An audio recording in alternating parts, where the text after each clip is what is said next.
नहीं, गौशाला की स्थिति अच्छी नहीं है। हम सचिव हैं, ये कहते हुए दुख तो जरूर है। तो कहाँ से ये टूटने लगा, कहाँ से गायें मर गई, आखिर उस व्यवस्था को खाया किसने? यहाँ पे जो मैंने स्थिति देखा है कि गाय भोजन के बिना यहाँ त्रस्त रहती है। अगर हकीकत तौर पे देखा जाए तो महीना में 10 दिन बिना चोकर का उसको भोजन करना पड़ता है, बस सूखा भोजन और पानी। कुछ नहीं होना है। यहाँ व्यवस्था तभी होगा जब ग्रामीण जागेंगे, जब ग्रामीण गौशाला के लिए एंट्री लेंगे। जब तक बाहरी यहाँ आएंगे तो बाहरी को क्या दिक्कत है? गाय मरता बाहरी देखता है, वो मोहल्ला वाले देखते हैं। नाली है जो कभी नाला था, सड़क कभी ये काला था, पेड़ लगे थे यहाँ कभी कभी यहाँ गौशाला था। कि आप लोगों में से कौन जिम्मेदार है? जिससे उन पैसों से गौशाला का रक्षा, सुरक्षा और गौ माता की सेवा हो। प्राइवेट दुकान है, 100 रुपया देता है, आप 50 ही दीजिए। और वो अति आवश्यक है, गाय के सेवा के लिए वो दुकान है और आप पैसा नहीं देते हैं। बहुत सारे दुकानदार के यहाँ पैसा ड्यूज है, सब लेट कर दिया है।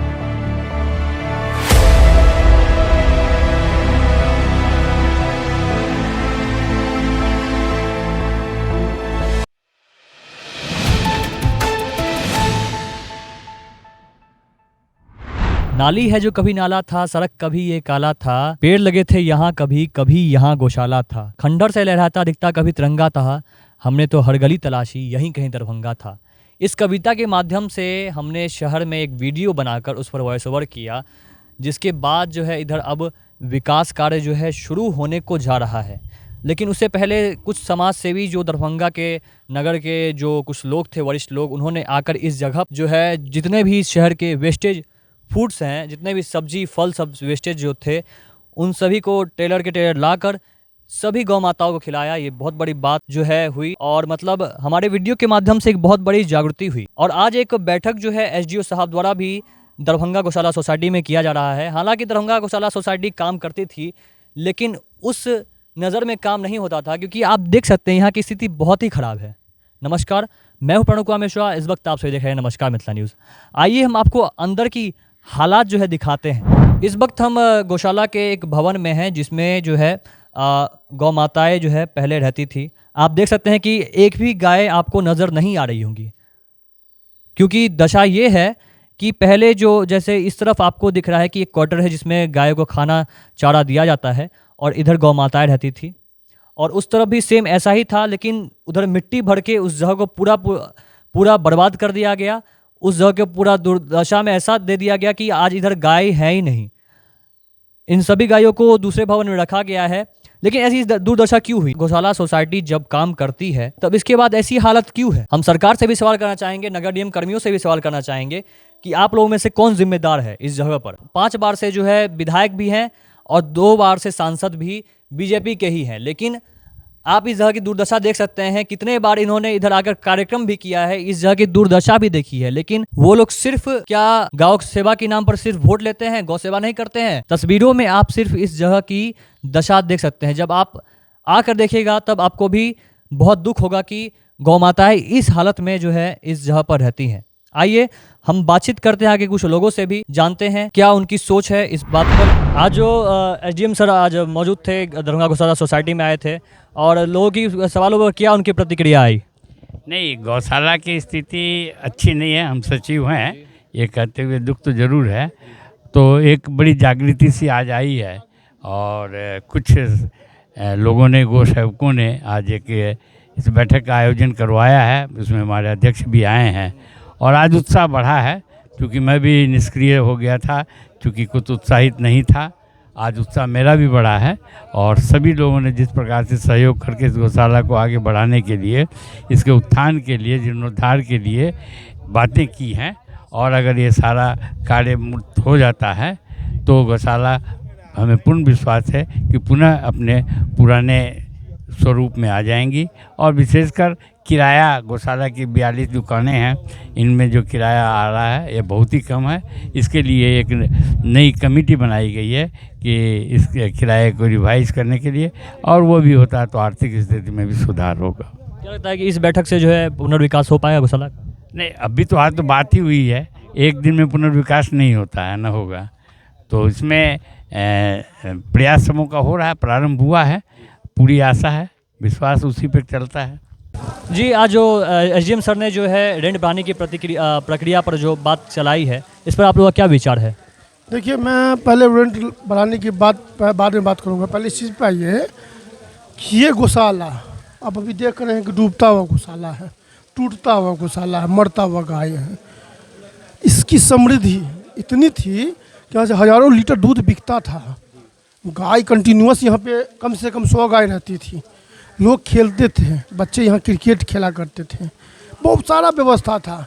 आखिर उस व्यवस्था को कहाँ से इसमें चीर लग गया, कहाँ से ये टूटने लगा, कहाँ से गायें मर गई? आखिर उस व्यवस्था को खाया किसने?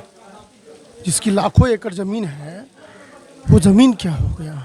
जिसका 46 दुकान है मार्केट में, एक दुकान से लाखों का ट्रांजैक्शन होता है रोज़, आखिर उसका 700-800 रुपये भाड़ा कैसे? क्यों ये व्यवस्था आई? आज अगर वही दुकान, उसके ठीक सामने वाला दुकान का रेंट है 22,000 रुपया, अगर वो सुरक्षा से 10,000 रुपया दे, सोचिए कि 40 दुकान है, 4,60,000 रुपया मंथली होता है। आप सोचिए कि इस गौशाला का कहाँ से कहाँ उत्थान हो जाएगा? आखिर ये चरमराए व्यवस्था क्यों? मैं सवाल पूछना चाहता हूँ गौशाला कमेटी से। अब जो आप जागे हैं, आखिर जब जिस समय ये गौशाला उन्नति पे था, आज गौशाला मनासन में आ गया, उस समय क्यों नहीं जागे? आज जागने की क्यों ज़रूरत पड़ी है? जब गाय मर जाती है उसके लिए डॉक्टर नहीं है, मवेशी अस्पताल पूरा कब्जा कर लिया गया है, उसको कौन मुक्त करवाएगा? उसके लिए कौन खड़ा होगा? यहाँ सिर्फ हवाबाजी चल रही है और कुछ नहीं है।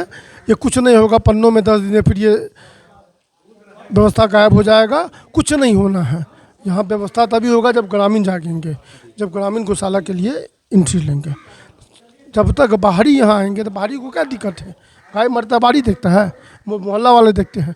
गाय को माँ कहते हैं, आपके सामने माँ मर जाती है, कोई देखने वाला नहीं होता, कीड़ा फड़ के हो जाता है। क्या अपने घर में भी आप वही व्यवस्था देखते हैं क्या? आखिर मोहल्ला वाला कहाँ मर गया है?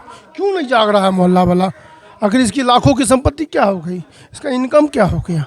इस बहुत सारा सवाल है, जवाब कुछ नहीं। मतलब अपना जिम्मेदारी भी नहीं देना चाहते हैं? कोई नहीं देना चाहता है ना। आज अगर आपके मोहल्ला में इतना बड़ा गौशाला है, अब शादी विवाह करते हैं, अब शादी विवाह 10,000 रुपये दे दीजिए उसी के नाम पे गाय को। आप कहीं अदर जगह जगह लेने के लिए आपको 1 लाख 5 लाख रुपया लगेगा। आखिर वो पैसे तो आपको बच रहा है। तो शादी विवाह तो होता मोहल्ले वाले का, मुन्नन होता मोहल्ले वाले का, भोज होता मोहल्ले वाले का। क्यों नहीं मोहल्ला वाला जाग रहा है? मोहल्ला वाले को सबसे पहले जागने की ज़रूरत है। जब तक मोहल्ला वाला नहीं जागेगा तब तक कोई यहाँ कुछ नहीं कर पाएगा। सीधी सी मेरा सवाल है। जो ऐसी गौशाला की अभी दुर्दशा चल रही है, जो ऐसी स्थिति अभी बर्बाद बदतर स्थिति और खंडर की स्थिति कगार पर जा रही है, इस पर क्या कहना चाहते हैं आप? मेरा तो यही कहना है कि सबसे पहले गौशाला गाय से चलती है और गाय का समुचित भोजन का सबसे पहले उपाय करना इस कमेटी को सर्वोच्च जरूरी है। क्योंकि गाय जब तक अच्छे से भोजन नहीं कर पाएगी तब उसका विकास नहीं होगा, तो फिर गौशाला का विकास सोचना भी परिकल्पना की बात हो सकती है। यहाँ पे जो मैंने स्थिति देखा है कि गाय भोजन के बिना यहाँ त्रस्त रहती है। अगर हकीकत तौर पे देखा जाए तो महीना में 10 दिन बिना चोकर का उसको भोजन करना पड़ता है। बस सूखा भोजन और पानी के रूप में पानी मिल पाता है, तो ये कहीं तक सही नहीं है। तो जब प्रॉपर विकास नहीं हो पाएगा, गाय का भोजन नहीं मिलेगा, तो उसका विकास नहीं तो गौशाला का विकास असंभव है। मैंने इस चीज़ के लिए एक छोटा सा योजना भी अपने मन में रखा है और आपके वीडियो के माध्यम से इस कमेटी को भी बताना चाहता हूँ कि एक कॉमन तौर पे एक ठेला का व्यवस्था इस कमेटी के द्वारा कराया जाए और एक स्टाफ, गौशाला का स्टाफ नहीं कुछ हो तो कम से कम स्टार्टिंग में 100 से 150 हिंदू घरों को टारगेट किया जाए जहाँ पे वो ठेला गुजरेगी और हम लोग अपने घर से जो भी हमारा वेस्ट मटेरियल के रूप में जो भी हमारे पास ऑर्गेनिक चीज़ें मिलता है, जैसे कि सब्जी का छिलका और बहुत कुछ हम लोग जो अपने घर में वेस्ट के रूप में फेंकते हैं, उसको एक जागरूकता फैलाकर समाज में और उस घर से अगर उसी भोजन के सामग्री को एकत्रित करके और सभी गायों को अगर दिया जाए तो ये हमको ये नहीं लगता कि 100% हम सफल होंगे, लेकिन काफ़ी हद तक 20 से 25% हम लोग गाय का भोजन पे तुरंत में एक कदम उठा सकते हैं, जिसमें कि हमको नहीं लगता है कि इसमें बहुत सारे पैसे की आवश्यकता है। और सुबह में अगर जिस तरह से हमने दिल्ली में देखा है, मुंबई में देखा है, गौशाला का बहुत अच्छा कंसेप्ट है कि हर गली मोहल्ले में उसके एक ठेला घूमते हैं सुबह के टाइम में और सभी बढ़ चढ़ के इसमें, चाहे वो आर्थिक रूप से मदद हो, चाहे वो भोजन सामग्री में मदद हो, बढ़ चढ़ के लोग हिस्सा लेते हैं, जिससे तुरंत में भोजन का निदान की समस्या पे हम लोग काम कर सकते हैं। इसके लिए पूरे तरीके से कमेटी इस पे काम करे और पूरा सहयोग हम आम जनता का भी रहेगा, क्योंकि हमारा ये धार्मिक के साथ साथ अपने आस्था की बात है और निश्चित ही इसका विकास होना चाहिए। बातचीत के लिए बहुत बहुत धन्यवाद। आपने बहुत अच्छी कॉन्सेप्ट लोगों को मतलब दिखाई है कि कैसे जो है दिल्ली मुंबई का कॉन्सेप्ट हम लोग दरभंगा में भी ला सकते हैं और जगह का फिर से पुनर्विकास कर सकते हैं। दरभंगा गौशाला सोसाइटी पर जो निर्माण जो दुकानें हैं, जो दरभंगा महाराज ने कहा था कि इस दुकान वालों से जो मतलब आय का जो स्रोत आएगा उसी से गौशाला चलेगा, उस पर जो एसडीएम सर ने जो प्रक्रिया दी है, इस पर आप क्या कहना चाहते हैं? जब से नए एसडीएम साहब आए हैं और इस गौशाला कमेटी के जो भी अनुमंडलाधिकारी होते हैं वो पदेन अध्यक्ष होते हैं, तो जब से वो आए हैं तब से इस गौशाला कमेटी के विकास के लिए लगातार चिंता किए हैं। लगातार नए सदस्यों को जोड़ना हो या फिर यहाँ जो किराएदार हैं इस गौशाला कमेटी के, हमारे दरभंगा महाराज बहुत ही दूरदर्शी थे। उन्होंने एक विज़न तैयार किया था कि इन किराया के पैसों से गौ माता की सेवा और रक्षा हो जाएगी। तो अभी बरसों से उन लोगों का किराया उतना ही है, जबकि बाज़ार और व्यापार बहुत बढ़ गया है। तो उन्होंने एक नया बहुत अच्छा उपाय निकाला है कि कुछ किराया उनका बढ़ा दिया जाए, तो इससे उन पैसों से गौशाला का रक्षा, सुरक्षा और गौ माता की सेवा हो। तो उसमें अब कुछ बढ़ाने की बात चली है। एक 15 सदस्यीय टीम बनाई गई है, वो टीम जाके उन लोगों से किराया बनाने का अनुरोध करेगी और बीच का रास्ता निकाल के उन लोगों का किराया तय करेगी और उसे एसडीओ साहब के अध्यक्ष साहब के समक्ष प्रस्तुत करेंगे। एसडीएम सर ने जो आज रेंट बढ़ाने की जो प्रक्रिया दी है, इस पर आप लोगों का क्या विचार है? हम लोग का यही विचार है इस पर कि जैसे प्राइवेट दुकान है 100 रुपया देता है, आप 50 दीजिए, लेकिन आप दीजिए, इससे गाय का जीने का व्यवस्था होगा और यही के लिए हम लोग कार्य करने जा रहे हैं। जी, तो क्या लगता है इससे जो है मतलब गौशाला की स्थिति में कुछ सुधार होगा कि नहीं? बिल्कुल सुधार होगा। यहाँ आर्थिक प्रॉब्लम है, जब ये आर्थिक प्रॉब्लम दुरुस्त हो जाएगा तो सब कुछ सुधार हो जाएगा। एसडीएम सर ने जो आज रेंट बढ़ाने की प्रक्रिया पर जो बात कही है, इस पर आप लोगों का क्या विचार है? क्या इससे कुछ स्थिति में सुधार होगा कि नहीं? देखिए, वो रेंट जो है आज 500, 600, 1000 ऐसे रेंट है, जहाँ रेंट अभी 10,000, 15,000 होना चाहिए कम से कम किसी भी दुकान के हिसाब से। तो अगर वो रेंट अगर 46 दुकान है तो कम से कम यहाँ 4-5 लाख रुपया इसका आना चाहिए, जिससे गाय का सेवा हो सके, गाय का खाना मिल सके, भोजन मिल सके, और वो अति आवश्यक है। गाय के सेवा के लिए वो दुकान है और आप पैसा नहीं देते हैं। बहुत सारे दुकानदार के यहाँ पैसा ड्यूज है, सबलेट कर दिया है। तो इसके लिए हम लोग चाहें, मैंने बोला गया था, एसडीओ साहब उस पर पहल किए भी हैं, तो अब हम लोग उसको इम्प्लीमेंट करेंगे कि भाई जल्दी से जल्दी आप मैंने वो राशि जो किराया तय हुआ है वो आप गौशाला में दें ताकि गौ की सेवा हो सके।